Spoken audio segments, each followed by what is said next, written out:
কিন্তু অসমৰ মুখ্যমন্ত্ৰীয়ে ৰাজনীতি কৰাটো বন্ধ কৰা নাই। অসমৰ ৰাজনীতিয়ে যিদিনা জুবিন গাৰ্গ মৃত্যু ঘটিছে সেইদিনাৰ পৰা ৰাজনীতি কৰি আছে। তেওঁ সেইদিনাই প্ৰথমতে শ্যাম কানুক বচাবৰ কাৰণে চেষ্টা কৰিছিলে, শ্যাম কানু মহন্তক বচাবৰ কাৰণে চেষ্টা কৰিছিলে।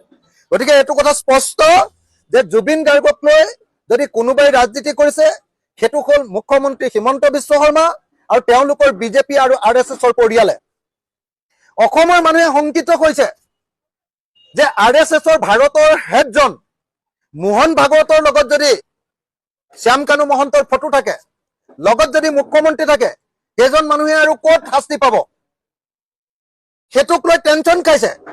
সেই টেনচনটো নিৰসন কৰাৰ পৰিৱৰ্তে অসমৰ মুখ্যমন্ত্ৰীয়ে জুবিন গাৰ্গক লৈ মাত মতা মানুহবিলাকৰ মূৰ ফালি দিছে, হাত ভাঙি দিছে, গুলিয়াই দিছে, কাৰোবাক মৃত্যুলৈ ঠেলি দিবলৈ চেষ্টা কৰিছে। গতিকে ৰাজনীতি কোনে কৰিছে?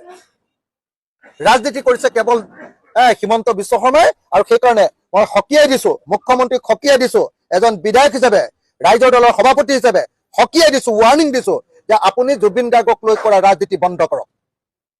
আপুনি জুবিন গাৰ্গক ভাল পোৱা মানুহবিলাকে কৰা প্ৰতিবাদৰ ওপৰত আক্ৰমণ কৰা বন্ধ কৰক।